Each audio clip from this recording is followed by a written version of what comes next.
अनुच्छेद 370 के सभी खंड लागू नहीं होंगे। 5 अगस्त 2019 ये महज तारीख नहीं बल्कि पाकिस्तान के खिलाफ हिंदुस्तान की सबसे बड़ी जीत का दिन है। 5 अगस्त 2019 को हिंदुस्तान ने कश्मीर के सबसे बड़े नासूर धारा 370 को हटाकर पाकिस्तान को 71 वाली चोट से भी ज्यादा दर्द दिया था। धारा 370 को हटाने की तारीख के ठीक 2 साल बाद पाकिस्तान ने हिंदुस्तान के खिलाफ रची है सबसे बड़ी साजिश।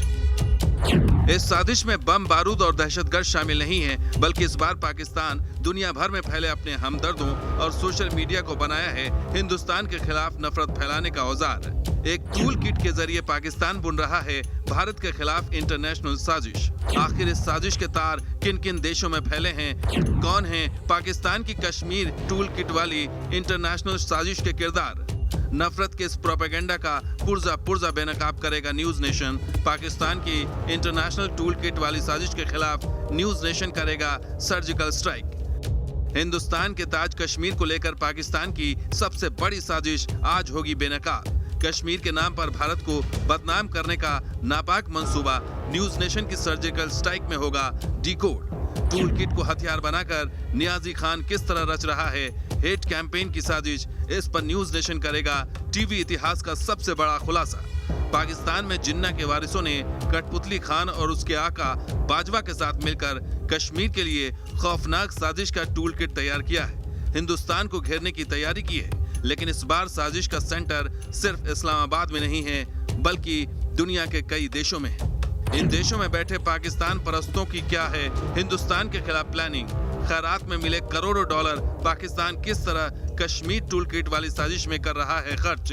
चीन किस तरह कश्मीर टूल किट को दे रहा है शह, और किस तरह रोहिंग्या आतंकी भी भारत के खिलाफ हेट कैंपेन में है शामिल। अगले 3 घंटों में न्यूज नेशन एक एक कर आपके सामने करेगा इंटरनेशनल पर्दाफाश।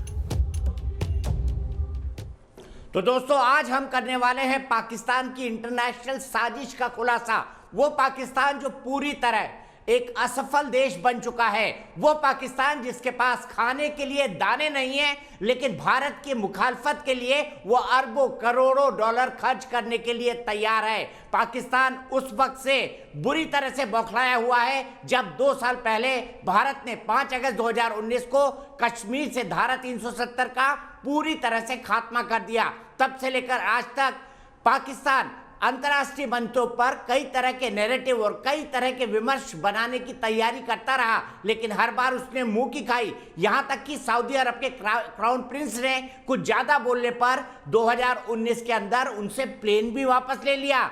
सर्विस फ्लाइट में जाना पड़ा पाकिस्तान के प्रधानमंत्री इमरान खान को। लेकिन सवाल यह है, इमरान खान बौखलाए क्यों हुए हैं? सवाल यह है कि इमरान खान क्यों 5 अगस्त 2021 को भारत के खिलाफ एक टूल किट का इस्तेमाल खर्च कर अरबों खरबों डॉलर उसके अंदर लगाना चाहते हैं ताकि भारत को बदनाम कर सके।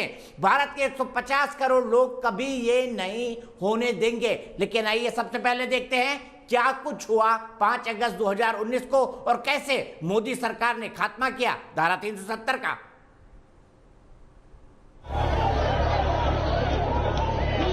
लंदन में मौजूद भारतीय दूतावास पर हमले का ये वीडियो 3 सितंबर 2019 का है।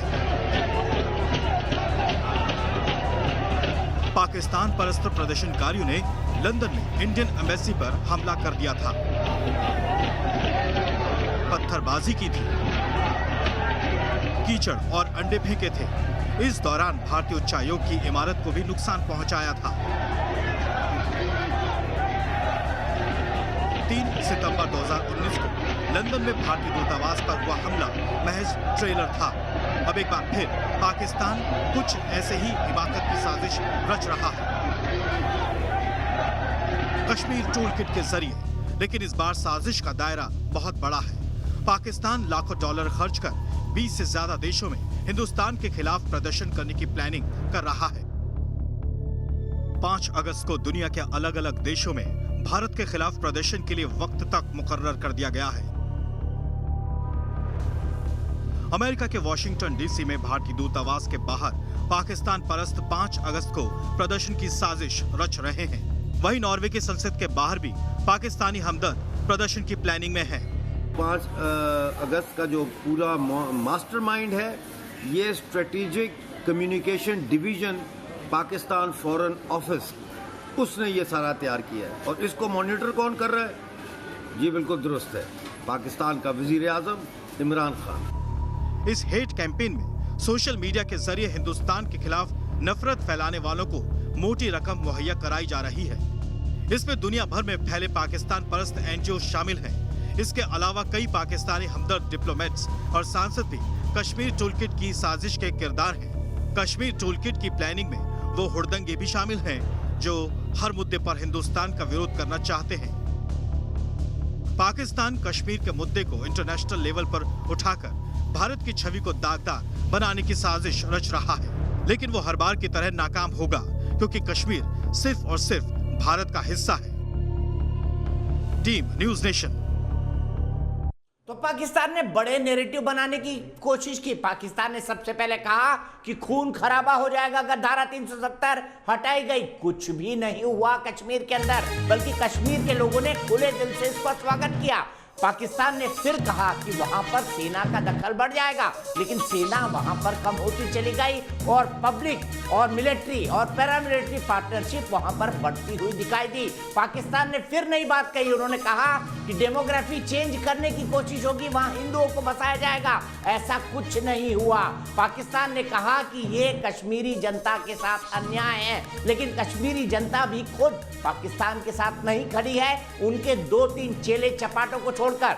तो पाकिस्तान की इस अंतर्राष्ट्रीय साजिश का खुलासा हम करेंगे और एक्सपोज करेंगे पाकिस्तान को कि 5 अगस्त को जो आप साजिश रचने जा रहे हो भारत को बदनाम करने की, उसे हम नाकामयाब करेंगे।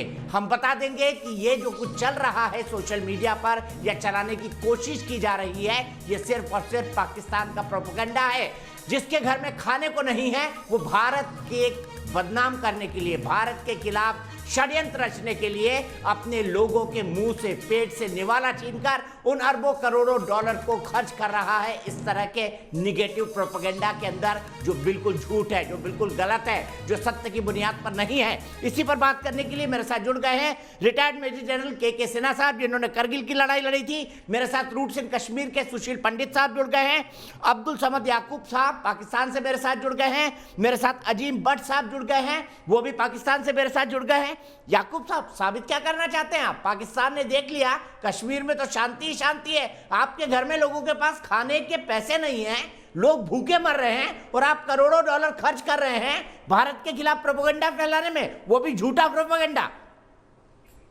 दीपक जी, इतनी शांति है अगर आपके कश्मीर में, तो आप भी जरा अपने प्राइम मिनिस्टर को लेके जाए, मोदी साहब को, वहां पे जिस तरह हमारे प्राइम मिनिस्टर साहब ने विजिट किया आजाद कश्मीर का और उनपे फूल निछावर किए गए, तो आप जरा आजमा के देख लें। प्राइम मिनिस्टर को कहें जरा इस तरह की अपनी रैली में जाएं, वो वहां पे जाके और देखेंगे किस वहां पर नारा लगता है ये जो दहशतगर्दी है उसके पीछे वर्दी है। आपको पाकिस्तान ऑक्युपाइड कश्मीर का नारा नहीं पता? ये जो दहशतगर्दी है उसके पीछे वर्दी है, जो दहशतगर्दी और वर्दी पाकिस्तान वालों की।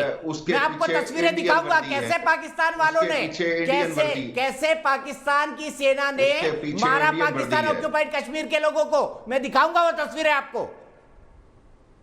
देखें, वहां पे कोई शहीद होता है तो उसको पाकिस्तान के झंडे में लहराया जाता है। ये बातें तो आपको समझ आ जानी चाहिए, ये तो दुनिया ने भी देख लिया है कि वहां पे आपने फिर किस तरह से कर्फ्यू लगाया आर्टिकल 370 को अब्रोगेट करने के बाद। तो ये जो हकीकतें होती हैं, ये ना तो आप छुपा सकते हैं या मैं छुपा सकता हूँ, ये तो दुनिया के सामने रोजे रोशन की तरह आया है। तो कश्मीर तो इसी तरीके से जब तक अगले 100 साल भी आपके लिए मसला रहेगा, वो तो जब तक आप इसको रिजॉल्व नहीं करते आप नहीं बढ़ पाएंगे। जो आप शाइनिंग इंडिया और जो ये स्लोगन्स आप लगाते हैं, अल्टीमेटली ये आपके माथे पे ये कलंक तो रहेगा आपका, ये कश्मीर, जब तक ये सॉल्व नहीं होता। मुझे सिर्फ इस बात का जवाब दे दीजिए, आम पाकिस्तान के पास खाने के लिए पैसे हैं? बिरयानी तो छोड़ दीजिए, दाल रोटी खा पा रहा है वो? देखिए, ये सवाल ही ऐसा है कि क्या कहां से कर्जा लिया ये भी बता दीजिए, और कर्जा चुकाने के ब्याज चुकाने के लिए कहां से कर्जा लिया ये भी बता दीजिए, ब्याज चुकाने के लिए कहां से कर्जा लिया ये भी बता दीजिए। दीपक जी, मैं इसका बड़ा सिंपल सा जवाब दूंगा। इंडिया के मुकाबले में हमने पहले भी ये कहा था एटम बम बनाते हुए कि हम घास खा लेंगे, एटम बम बना के रहेंगे। हमारे पास खाने के लिए हो या ना हो, लेकिन हम फौजी को खिलाइए ना घास लेके देंगे। दिक्कत जी क्या हाँ, है? हम फौजी को खाइए हम घास। फौजी को बंदूक जरूर लेके देंगे, और आपके लिए वो 1.5 पाव के वो न्यूक्लियर बॉम्ब्स भी हमने तैयार कर रखे हुए हैं कि अगर इंडिया के सामने हम नहीं झुकेंगे, बैलेंस ऑफ पावर अपनी बरकरार रखेंगे, ये आपके लिए आप जितना मर्जी इसको प्रोपोगेट करें, प्रोपेगेंडा करेंगे जी खाने के लिए नहीं है, फलां नहीं है, गोलियां भी हैं, बंदूक भी हैं, एटम बॉम्ब भी हैं, जो चीज आपके मुकाबले के लिए चाहिए वो हमारे पास तो याकूब वाफिर साहब, मिकदार में मौजूद है। आज घास की बिरयानी बनेगी घर पे? हमने कहा हम याकूब साहब, आज घास की बिरयानी बनेगी घर पे? हम पेट से पत्थर भी बांध लेंगे, हम पेट से पत्थर भी बांध लेंगे, सब कुछ कर लेंगे, सब कुछ करने को तैयार है, आपके सामने नहीं झुकेंगे। लेकिन मजहब के नाम पर भारत का विरोध जरूर करेंगे। अरे एक ही पेट से दोनों देश निकले हैं याकूब साहब, एक ही पेट से दोनों देश निकले हैं। एक पेट भरा हुआ है और दूसरी तरफ आप पेट पे पत्थर बांधने की बात कर रहे हैं। मजहब को बीच में इसलिए नहीं, मजहब के आधार पर तो पाकिस्तान बना है, पाकिस्तान किस आधार पर बना है? मजहब के आधार पर बना है कि नहीं पाकिस्तान, बताइए। मैं अभी मजहब पर बात इसलिए नहीं करना चाहता कि अभी मैं उस जुल्म और बर्बरियत किस और आधार उस पर बना पाकिस्तान? नाइंसाफी की याकूब बात करना साहब, चाहता हूं। आपके बाप दादाओं ने पाकिस्तान किस आधार पर मांगा? मजहब के आधार पर मांगा कि नहीं, बता दीजिए, हाँ या ना? बिल्कुल मांगा, बिल्कुल मांगा। मैं ये कह रहा हूं कि मैं मजहब को अभी बीच में नहीं लाना चाहता, मैं उस नाइंसाफी की मजहब की बात बीच में क्यों नहीं आएगी? अभी उस नाइंसाफी के साथ बात कर रहा हूं, मैं ये नहीं कह रहा, मैं हिंदू को ब्लेम नहीं कर रहा, मैं इसको नहीं कर रहा। जनरल सिन्हा घास की बिरयानी खाने को राजी हैं, घास की बिरयानी खाने को राजी है जनरल साहब, क्या कहेंगे इनको? लेकिन विरोध नहीं छोड़ेंगे। देखिए, जय हिंद। देखिए दीपक जी, सबसे पहले आपको जो ये पूर्व संध्या है, आजादी की पूर्व संध्या, जिसमें 5 अगस्त का दिन हम ये कहते हैं असली आजादी जब हमें मिली, कश्मीर का जो हम कहते थे वो पूरा इंटीग्रेशन जब हुआ, और उसकी मैं आपको बधाई देता हूं, और जो ये 2 बैठे हैं हमारे भाई, उनको भी देता हूं अक्रॉस एलओसी। अब आता हूं बात, जो आप कहते थे ना, ये लोग कहते थे, सेम बातें कहते थे कि हम घास की रोटी खा लेंगे, हम करेंगे, मगर क्या हुआ मेरे भाई? 71 हुआ ना, ये घास की रोटी खा रहे थे, 71 हुआ, टुकड़े हो गए आपके, उन लोगों के टुकड़े हो गए। ईस्ट पाकिस्तान था, आप उसके बड़े गुण गाते थे। क्या हुआ वहां के? जब 93 पाकिस्तानी पकड़े गए और हाथ जोड़ करके मांगा भी कि हमें वापस कर दो, हमने कर दिया आपको। 99 में दीपक जी मैं बताता हूं, मैंने तो खुद देखा है जब ये हाथ जोड़ करके भीख मांगे थे। आज जब आप पीओके के अंदर में आवाज उठ रही है कि हम तैयार हैं, हम भारत के साथ मिलने के लिए, तो भट्ट साहब ऐसे लोग जो चिल्ला रहे हैं ना, आधा पाव 1.5 पाव, अरे भाई अपने देश को आप देख रहे हो, तालिबान कैसे एक्सपोज हो चुके हैं आप, उसको ये खैबर पख्तूनख्वा नहीं बचा पाएंगे, बलूचिस्तान नहीं। ठीक है, और ये जनरल साहब मैं आऊंगा। तो हम बात कर रहे हैं पाकिस्तान की उस हेट कैंपेन की जो वो 5 अगस्त 2021 को चलाने वाला है, ये जताने के लिए कि कश्मीर में बहुत कुछ गलत हो रहा है, कश्मीर के लोग खुशहाल हैं, हाल ही में वहां डीडीसी के चुनाव हुए हैं, कश्मीर के लोग मेन स्ट्रीम में आ रहे हैं, कश्मीर में विकास की गाड़ी तेजी से भाग रही है। ऐसे में पाकिस्तान ये हेट कैंपेन क्यों चला रहा है? ऐसे वक्त अरबों खरबों डॉलर खर्च करके, जब उसके घर में लोगों के पास खाने के पैसे नहीं है। सुशील पंडित जी मेरे साथ जुड़ गए, रूट्स इन कश्मीर के। सुशील पंडित जी, JKLF इसके पीछे है, JKLF इसका मुख्य किरदार है, और यासीन मलिक की पत्नी जो है वो इसके लिए कैंपेन चला रही हैं। जरा याद दिलाइए इनको, कैसे कश्मीरी पंडितों को निकाल के भगाया था इन्होंने?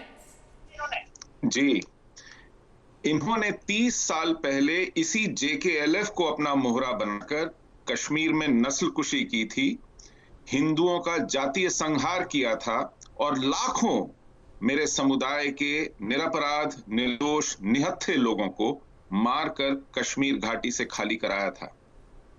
आज ये यही काम अफगानिस्तान में कर रहे हैं, और उस पर पर्दा डालने के लिए, उस पर मजम्मत से बचने के लिए, दुनिया का ध्यान बटाने के लिए आज ये भारत को कटघरे में खड़े करने की कोशिश कर रहे हैं। इन पर अफगानिस्तान आए दिन लानतें भेजता है। वही काम जो इन्होंने 30 साल पहले कश्मीर में किया, आज अपने पिट्ठुओं तालिबान के माध्यम से ये अफगानिस्तान में करने जा रहे हैं। इसकी टाइमिंग पर जरा गौर कीजिएगा दीपक जी, ये अनायास ही इन्होंने तय नहीं किया है। इन्होंने दुनिया में आज पाकिस्तान पर नजर गड़ी है कि वो अफगानिस्तान में क्या करने जा रहा है। वो खुद पाकिस्तान में क्या कर रहा है, बलोचिस्तान के अंदर, वो खुद गिलगिट बाल्टिस्तान में क्या कर रहा है। ये कहते हैं कि हम फौजियों को बंदूक देंगे घास की रोटी खाकर, इनके जर्नल पिज्जा पार्लर चलाते हैं, ये पिज्जा जनरल हैं, ये फौज लड़ती नहीं है, ये पिट्ठुओं को आगे करके मूंछों पर ताव देती है। ऐसी फौज और ऐसा मुल्क आज पापा दुनिया का जो ध्यान बटाने के लिए झूठ और फरेब की खेती कर रहा है, मक्कारी पर उतर आया है।